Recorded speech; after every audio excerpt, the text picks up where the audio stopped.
আপনি কাইন্ডলি আপনার নাম কি? আমার নাম হাবিবুল ইসলাম। হাবিবুল ইসলাম। আপনার প্রধান উপদেষ্টা মহোদয়ের আমরা গ্রামীণ সেন্টারের আমরা গ্রামীণ সেন্টারে ছিলাম, এখন ওনার ব্যক্তিগত সহকারী হিসেবে কাজ করতেছি, আগেও করছি, এখনো আছি। আচ্ছা বদ্দা, আমি যেটা বলতেছি, তো আমার তো পাহাড়তলি থানাতে কোনো ঘটনাই নাই, তো গণহত্যাতে আমরা কিভাবে যাব? না, ঘটনা নাই তো। আমি চট্টগ্রাম মেট্রোপলিটন, ঢাকা মেট্রোপলিটনের ম্যাক্সিমাম ওসি এখানে জড়িত আছে, এখানে আছে। হ্যাঁ, এরপর এগুলা এই লিস্টটা পরে দুদকে চলে যাবে। এটা ঝামেলা পড়ে যাবেন যদি হয়। আর ফার্স্টের হয়ে গেলে, যদি ফার্স্টে বাদ যান, তাহলে ঝামেলা থেকে অব্যাহতি পেয়ে যাবেন, কারণ প্রথম ইয়েটার থেকে। এই জন্য আপনাকে, যেহেতু আমি জানি যে আপনার ওখানে তেমন কোনো কিছু হয়নি, অপশন আছে।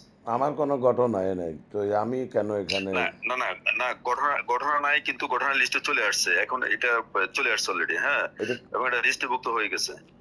হ্যাঁ, এখন আমরা হয়তো এখানে ধরেন আমাদের একটা টিম আছে, কাজ করে এগুলা এলাকার প্রধান উপদেষ্টা চলে যাবে, এটা চলে যাবে কোর্টে একটা উকিল, এটাকে উকিলরা ইয়ে করে, এটা হয়তো এটা মানে হত্যা মামলা ইয়ে হয়ে যাবে ট্রাইব্যুনাল এলাকার, এবং ছাত্রদের সহযোগিতা এখানে কিছু অনেক কিছু ব্যাপার আছে, যাও কিন্তু পরে বলবো।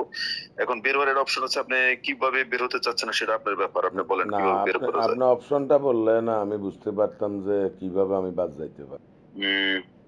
এখানে আসলে ফিনান্সিয়ালটা আপনাকে দিতেও ভালো একটা অ্যামাউন্ট দিতে হবে, না হলে কিন্তু বাসের কোনো, না হলে এখান থেকে ধরেন একটা লোক আউট করে আর একটা লোক ইন করা, তো এটা ব্যাপার আছে।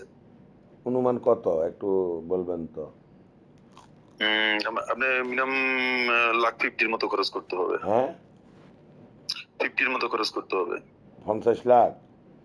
জি ভাই, আমার লাইফে 50 লাখ আমি দেখিও নাই।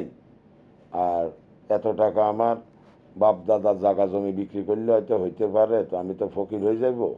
যাই হোক, আমি আপনাকে জাস্ট মেসেজটা দিচ্ছি, আপনি আমাকে দরকার হলে কালকে 8-9টার দিকে একটু জানাইন, তাহলে আমরা, আপনি কতটুকু কি করতে পারবেন একটু জানাইন, তাহলে আমরা এটা ডিসিশন নিতে পারবো। আদারওয়াইজ করার নাই। ঠিক আছে? আচ্ছা দেখি, আমি একটু চিন্তা করি দেখি।